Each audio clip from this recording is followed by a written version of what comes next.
So have you ever wondered about the woman behind the camera who's also the woman in front of the camera? I thought I would share a few things about myself today. 25 things you probably would never guess about me. Hey beautiful souls, welcome back. I'm glad you're here. What's been going on in your world? I've got a little incense today. I've been missing my incense. If this is your first time tuning in, I'm Wendy. And this is my space, Holistic and Well, where we cultivate and nurture better health through herbalism, intentional wellness, and self-healing. So I thought we could have some fun today and I could share some things with you so you could get to know me a little bit better. Number one is I cannot stand mushrooms.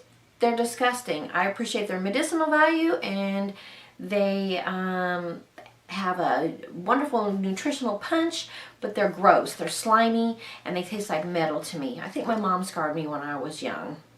So I don't do mushrooms. When I took my driving test when I was 16, I did well on the written part, but on the driving part, I flunked. And let me tell you what happened.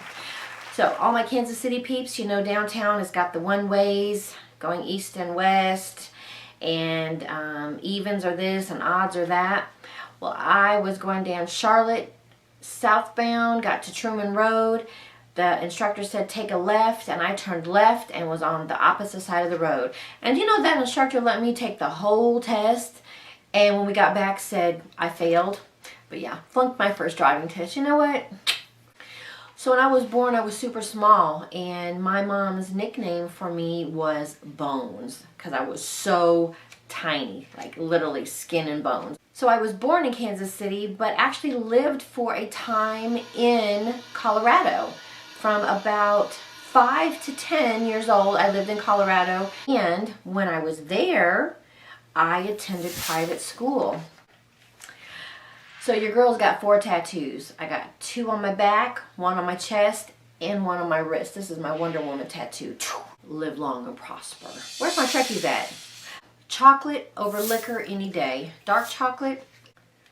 So my mom had me pretty young. She was 16. And coincidentally, I was an only child until I was 16, where she forgot how babies were made and had my little brother when I was 16 years old. So one of my bucket list items was to be a published poet. A lot of people don't know that I do write poetry. And one of my things I wanted to do was to be published, and I actually was published twice in 2 different anthologies. And those are available on Amazon. I'll put the link up. I've also got my blog site down below. So check it out, see what you think. I'm definitely a Target girl, not a Wally girl. I love to play Scrabble. Scrabble is one of my favorite all-time board games to play. So remember I told you I was little bitty when I was born? I think I was like 5.5 pounds when I was born. My first bed was a dresser drawer. Your girl slept in a dresser drawer. My personality is one of an advocate or of a counselor. INFJ, which that's what I do for a living. I'm very, very passionate about empowering people with information so that they can live their best quality of life. This is super embarrassing. My freshman year, I played volleyball and then I transitioned into basketball. I don't know why I did that. I think because everybody else was playing and I wanted to try it out. So I made the team. I don't even know if we had to try out. I was on the team freshman year, very first game. I am dribbling and going for a layup, whoosh, make it. But your girl actually scored 2 points for the other team. I made my layup into the other team's basket.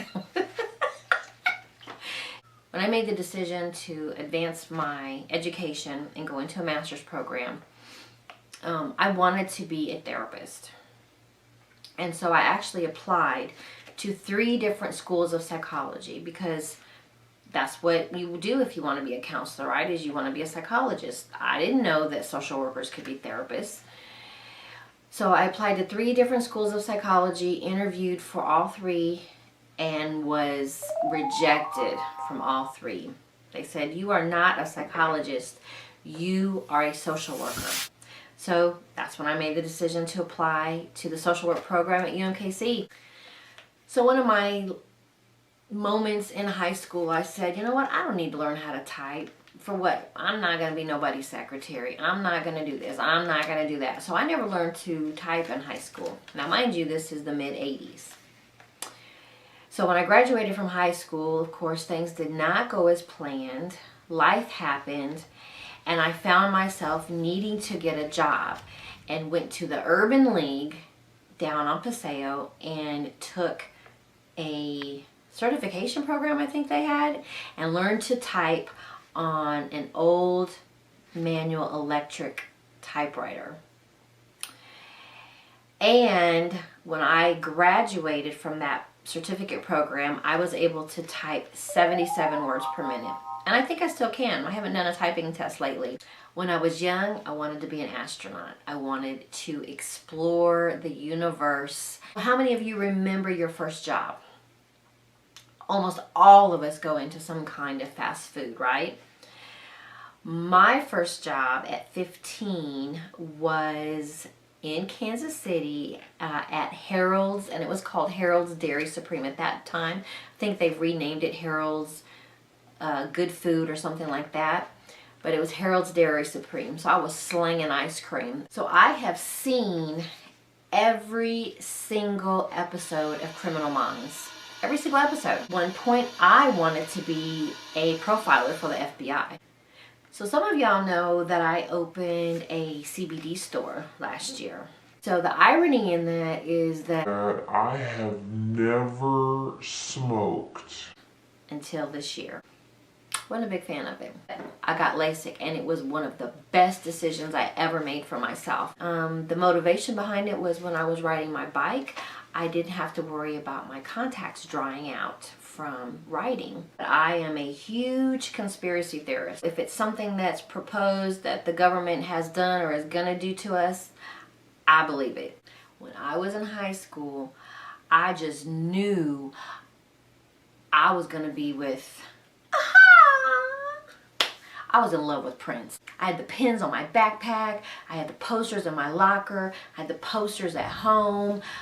You name it, I had it of Prince. I was in love with that dude until I found out he was shorter than me. And then I was done. Alright, so that's a little bit about me. I thought it would be fun to share some little tidbits of information so you know me a little bit better as I come every week and talk to you, and as I share my van life experience that is up and coming. We are scheduled to leave the last day or so of August. We being my daughter and her family are relocating to California, and so I'll be going west at the same time. So I'm staying with her right now. Until next time, be holistic and well. Bye-bye.